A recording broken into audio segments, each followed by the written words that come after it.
IAS Academy. Myself Dr. Vijay Pratap Sahi, Director of Royal IAS Academy. Students, ये सारे lectures जो भी हम आपको इस सीरीज में डाल रहे हैं वो सारी की सारी जो हमारी ऑनलाइन क्लासेस की रिकॉर्डिंग है।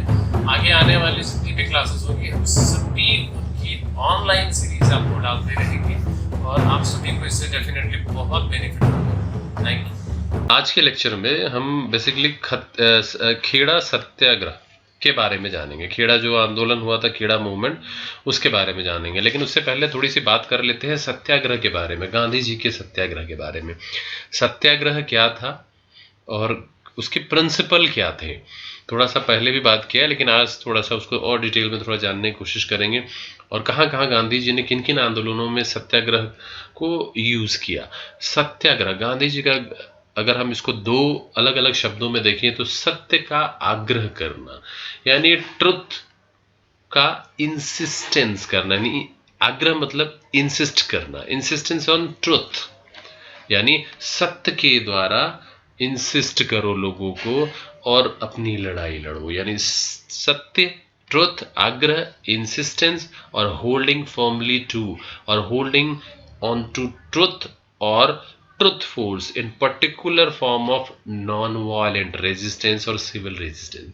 मतलब सच्चाई के साथ, ईमानदारी के साथ, नॉन वायलेंस, एक अहिंसक लड़ाई लड़ना, अहिंसा के साथ लड़ाई लड़ना, रेजिस्ट करना। ठीक, ये उनका सत्याग्रह था। यानी satyagraha basically the idea of satyagraha emphasis the power of truth and the need of search for truth, search की खोज की जरूरत। इनका कहना था, इफ कॉज वॉज ट्रू, यदि आपका कारण सच है, if the struggle was against injustice, अगर अन्याय के विरुद्ध आप लड़ाई लड़ रहे हो, then physical forces was not necessary to fight the operations, तो जरूरी नहीं कि आप शारीरिक बल का प्रयोग करके किसी के विरुद्ध में ये लड़ाई लड़ा जाए। Mahatma Gandhi believe the satyagraha could unite all Indians, उनके मन में ऐसा विश्वास था कि सत्याग्रह वो तरीका है जिसके जरिए हम सारे भारतीयों को यूनाइट कर सकते हैं। प्रिंसिपल क्या थे सत्याग्रह के? Non violence, ahimsa, truth, honesty, इसमें ईमानदारी भी साथ में इन्वॉल्व है, but goes beyond it to mean living fully in accord with and in devotion to that which is true, पूरी सत्यनिष्ठा से समर्पण, नॉट स्टीलिंग, चैस्टी, ब्रह्मचर्य, नॉन पोजिशन से मतलब संपत्ति, लेकिन इसका मतलब गरीबी नहीं, बॉडी लेबर और ब्रेड लेबर, श्रम करना अपने जीविका के लिए, कंट्रोल ऑफ द पैलेट, अपने जुबान पे पैलेट पे कंट्रोल करना, फियरलेसनेस, निडर, equal respect for all religion, सभी धर्मों का समान रूप से सम्मान किया जाए, economical strategy such as boycott of exported goods, जो भी बाहर से आए हुए सामान है, जो हमारे यहाँ आए हैं, जो भी एक्सपोर्टेड गुड्स हैं, उनका पूरी तरह से बाइकआउट करना। उन्होंने जो इसका यूज़ किया 1916 में सत्याग्रह का, चंपारण बिहार में, खेड़ा में, फिर 18 में अहमदाबाद मिल्स के जो हुए थे, फिर उसके बाद 1919 में Rowlatt Act, civil disobedient movement चलाया उन्होंने, फिर 1921 non cooperation movement, 1930 salt Dandi march जो उन्होंने किया था, तो ये किया। तो आइए उसी में से हम एक देख लेते हैं, खेड़ा सत्याग्रह, यानी खेड़ा आंदोलन क्या था, पहले उसकी कहानी जान लेते हैं। खेड़ा क्या है? खेड़ा बेसिकली अहमदाबाद के पास ही में बसा हुआ एक जगह है, प्लेस है। वो उसके पहले जो है ये जब ब्रिटिशर्स का टाइम था तो बॉम्बे प्रेसिडेंसी में आता था। वहाँ के जो बेसिकली पाटीदार है, जो किसान होते थे, बहुत ही मेहनत किसान हैं, जो एग्रीकल्चर यानी किसान कृषि का कार्य करते थे। वहाँ पर आपको पहले भी हम डिस्कस कर सकते हैं, भारत में 1899 के आसपास एक बहुत ज़बरदस्त वहाँ भीषण अकाल आया था भारत के अंदर। उसके बाद उस समय जो हुआ, बहुत से किसान जो है भुखमरी से मरे, करीब मतलब बहुत ज़्यादा किसान वहाँ पे मरे।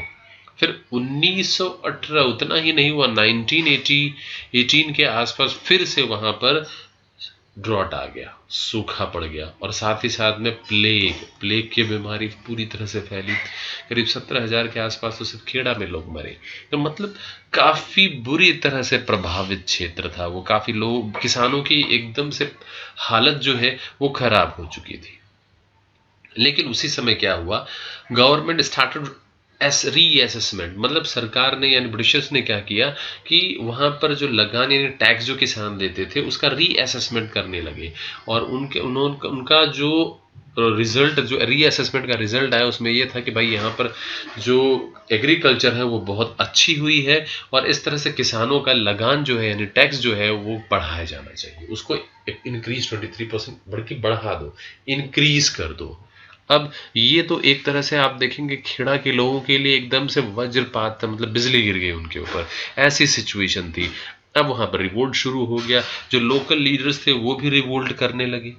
ठीक, अब चूंकि वो गुजरात में भी था और वहाँ के जो एग्रीकल्चर यानी किसान थे वो पहुँचे गुजरात में, साबरमती यानी गुजरात सभा पहुँच गए वहाँ पे। अब गुजरात सभा में जो है गांधी जी उनको नहीं मिले, क्योंकि गांधी जी जो थे वो अहमदाबाद मिल वर्कर के लिए फाइट करने, आंदोलन करने गए हुए थे।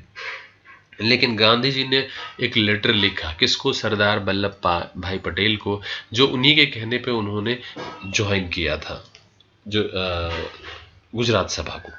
उन्होंने लेटर लिखा कि आप जो है कुछ लीडर्स के कुछ टीम लेकर के वहाँ पर जाइए और वहाँ पर सर्वे करिए, एक सर्वे करिए, और सर्वे की जो भी रिपोर्ट है उसके हिसाब से पिटीशन फाइल किए। जी, सरदार पटेल जो है वहाँ गए, और जाने के बाद उन्होंने वहाँ सर्वे किया। सर्वे करने के बाद उन्होंने जो है पिटीशन फाइल किया। पिटीशन फाइल करा, तो पिटीशन फाइल करके पूरा सर्वे करते थे, जैसे कि उनका जो तरीका था उस पूरा क्या प्रॉब्लम से किन सब चीज़ों का सर्वे करके पिटीशन फाइल किया। पिटीशन को ब्रिटिशर्स ने रिजेक्ट कर दिया। उन्होंने कहा भाई आप जो सर्वे करके ला रहे हैं उसके पहले हम सर्वे ऑलरेडी कर चुके हैं, और हमारा जो रिपोर्ट है असेसमेंट का उसके हिसाब से किसानों का जो खेती है, जो उनकी फार्मिंग है बहुत अच्छी हुई है, और उनको इंक्रीज टैक्स देना चाहिए। अब इस पर कुछ नहीं हुआ, और इसी बीच वहां पर पहुंच गए थे फिर गांधी जी। अब गांधी जी वहां पहुंच चुके थे। गांधी जी ने पहुंचने के बाद फिर उन्होंने कहा कि जो भी हम अपना सत्याग्रह जो है, हम अपना आंदोलन जो है हम जारी कर रखेंगे, और हम क्या करेंगे, हम सत्याग्रह करेंगे, यानी अब हम टैक्स नहीं देंगे, हम लगान नहीं देंगे। अब उनके ऐसा कहने पे किसानों ने सोचा कि अगर हम लगान नहीं देते हैं तो फिर क्या करेंगे, अब हमारे साथ ब्रिटिशर्स हमारी ज़मीनें छीन लेंगे, हमारे जानवर छीन लेंगे, हमें अरेस्ट कर लिया जाएगा, हमारे साथ तो गलत व्यवहार किया जाएगा, हमें जेल में डाल दिया जाएगा। तो गांधी जी का कहना था कि हम सत्याग्रह का मतलब, अगर आपको मालूम है कि आपकी लड़ाई सत्य के लिए है, आप सच्चाई के लिए लड़ रहे हो, और सामने वाला इनजस्टिस कर रहा है, और अगर वो इनजस्टिस कर रहा है तो आप खड़े हो सकते हो उनके अगेंस्ट, तब उसके लिए कोई फोर्स बल की जरूरत नहीं है। हम सत्याग्रह, हम लगान नहीं देंगे, हम टैक्स नहीं देंगे, लेकिन हम किसी भी तरह का वायलेंस नहीं करेंगे। ये लड़ाई हमारी पूरी तरह से नॉन वायलेंस होगी।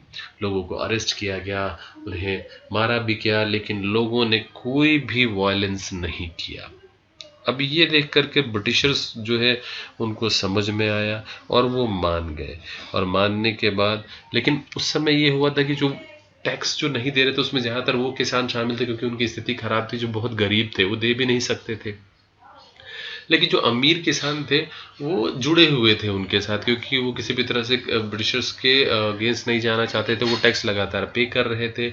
तो यहाँ पर ब्रिटिशर्स का जो फैसला आया कि टैक्स नहीं लिया जाएगा, लगान नहीं लिया जाएगा, सिर्फ उन किसानों से जिन्होंने, जो गरीब हैं, लेकिन जो अमीर हैं वो उसी तरह से टैक्स देंगे, टैक्स का पालन करेंगे। और उस समय जो है 19 उस समय उसके समय में, उनके समय में 1918 यानी 1918 और 1919 2 साल का जो लगान है वो माफ़ कर दिया गया था।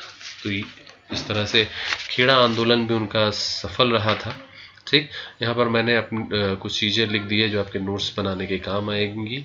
तो ये था आपका खेड़ा आंदोलन।